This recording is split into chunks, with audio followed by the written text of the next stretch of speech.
안녕하세요. 이민경 행정사입니다. 오늘은 외화 송금 또 외화 입금 후 인출 이거에 대해서 말씀드리겠습니다. 여러분 좋아요, 구독, 알림 잘 부탁드립니다. 제가 이제 동영상 촬영을 하면서 여러 번 반복해서 말씀을 드렸던 사안인데 사실 직장 생활을 하다 보면 저는 느끼는 게 뭐냐면은 이거는 월급을 받을 게 아니라 학원비를 내야 되지 않을까 할 정도로 직장 생활을 통해서 많은 것을 배우게 됩니다. 그래서 이제 제가 국회에서 보좌관 22년을 했고 또 교수도 5년 했고 뭐 여러 가지 업무를 하면서 다양한 경험이 저에게 많은 지식을 선물했습니다. 근데 이제 그 지식을 바탕으로 해서 행정사를 시작을 했는데 행정사를 시작한 이후에도 이거는 수임료를 받을 게 아니라 나에게 이런 정보를 준 그들에게 감사 인사를 하고 감사에 대한 대가를 치러야 되지 않을까 하는 정도로 매일매일 새로운 지식을 얻게 되는 게 바로 행정사입니다. 제가 이제 여러 번 말씀을 드렸는데 외환의 수입 외환의 송금이나 인출 이 업무를 하게 된 배경이 비거주 외국인이 한국에 부동산을 매입한 이후에 그 부동산의 잔금 등 이제 돈을 지불하기 위해서 송금을 했는데 은행에서 인출을 할 수가 없어서 그때 발생된 문제 때문에 이제 제가 외화 업무를 시작을 했습니다.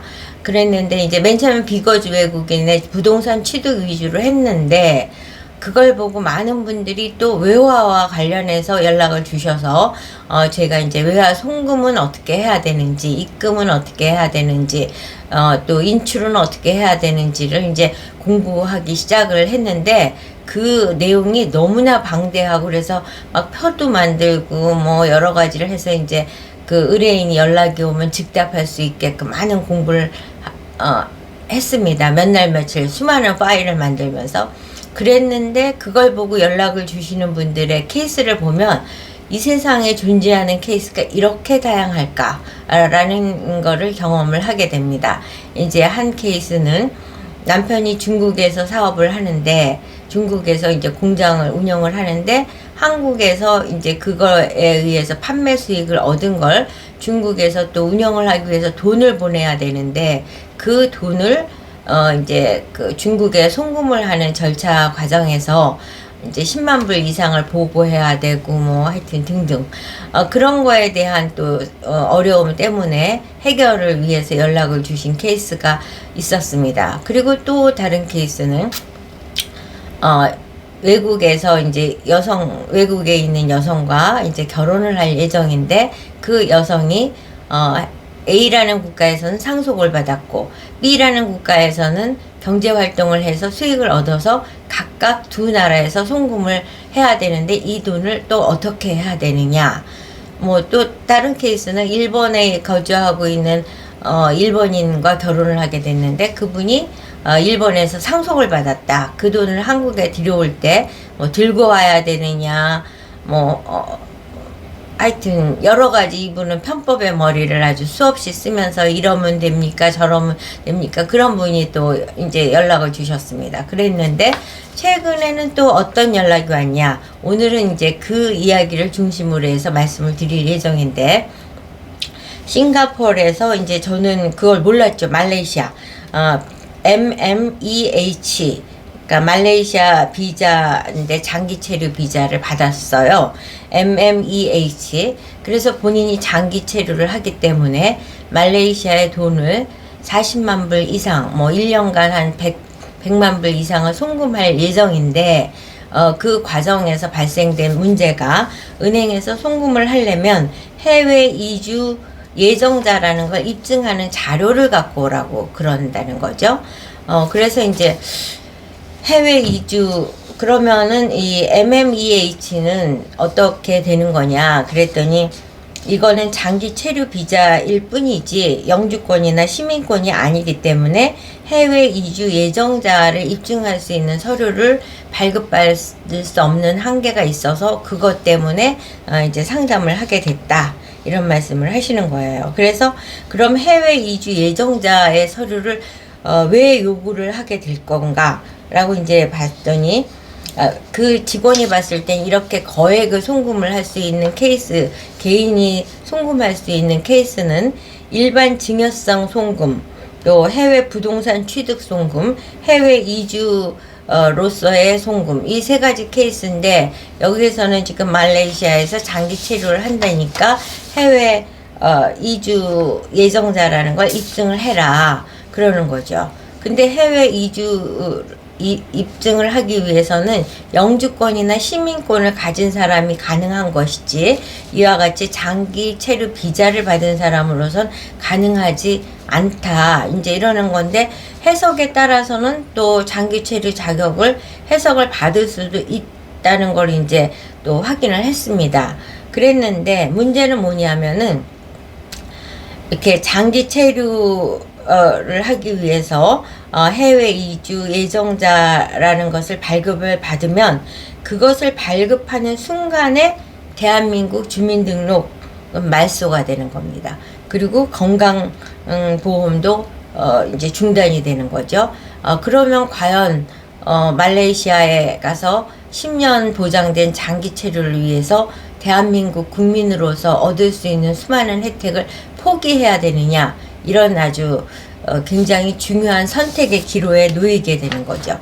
그래서 이제 이럴 때는 방법은 한 가지, 부동산을 매입한 돈으로 이라는 것으로 이제 송금을 하는 수밖에 없는데, 그 부동산을 매입을 한다는 거를 그냥 뭐 부동산 매입 이렇게 한다고 해서 되는 게 아니라, 실제적으로 말레이시아에 부동산을 계약을 했고 잔금을 치르고 또 사후적으로 부동산의 명의도 이전한 것까지 입증을 해야 되니까, 결론은 이렇게 거액을 말레이시아에 송금을 하는 거는 한계가 있다라는 이제 결론에 도달을 하게 되는 거죠. 이처럼 지금 해외 송금을 하기 위해서는 반드시 이제 그 목적을 명시를 하고 송금을 해야 되고, 그 목적이 타당하다고 입증이 돼야지 가능합니다.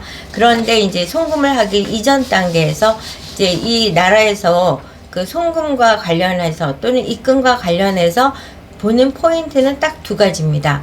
이 돈이 돈의 출처가 과연 적법한 절차를 통해서 생긴 돈이냐, 그리고 그 돈에 부과된 각종 세금과 의무를 다한 돈인가를 보는 게 한 가지 포인트고, 다른 한 가지 포인트는 이 돈을 송금을 한다면, 인출을 또 한다면 과연 목적이 뭐냐, 그 목적이 이 돈을 받아야 되는 타당한 이유가 있느냐, 사업의 목적이냐, 부동산을 매입하는 게 목적이냐, 장기 체류가 목적이냐, 또는 뭐 유학 자금이냐, 이런 식으로 그것들을 이제 문서적으로 사실 증명을 해야지만 가능합니다.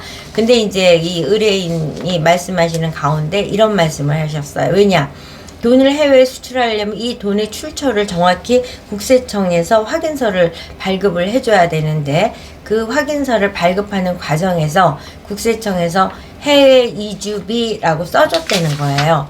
그래서 국세청에서 이렇게 써줬는데 왜 이게 안 되느냐라는 항의성 질문을 해서, 제가 국세청은 세금을 내느냐 안 내느냐에 포커스가 맞춰져 있지, 해외 이주 여부는 외교부에서 하는 것이고, 그 각각의 업무의 영역이 다르기 때문에 외환거래법에 의해서, 외환거래 규정에 의해서 결정을 하는 거기 때문에, 국세법을 다루는 국세청에서 해외 이주비라고 명시하는 것은 특별한 의미 없이 그 문서 신청자가 구두로 말한 걸 그대로 기재했을 뿐이다 라고 설명을 드렸습니다. 이처럼 우리가 이제 내 돈인데 좀 갖고 가면 안 돼? 내 돈인데 받은 거 인출하면 안 돼? 그렇지가 않습니다. 우리가 인간이 국경을 넘는 것도 까다로운 절차를 밟아야 하듯이, 돈이 국경을 넘을 때도 굉장히 까다로운 절차와 적법한 자료로 입증을 해야지만 가능하다는 점, 결론을 다시 한번 리피트해서 말씀을 드리면, 이 케이스 같이 말레이시아의 장기 체류 비자를 발급을 받아서 장기 체류를 위한 비용으로 40만 불 이상을 이제 해외 보낼 경우 반드시 해외 이주 예정자라는 걸 입증을 하거나 부동산을 매입을 했거나 이게 가능하고, 또 해외 이주 예정자를 입증하는 순간 본인은 대한민국 주민등록이 말소된다는 라는 점을 강조해 드리면서 오늘 영상을 마치도록 하겠습니다. 여러분 좋아요, 구독, 알림 잘 부탁드리면서 다음 시간에 뵙겠습니다. 안녕히 계세요.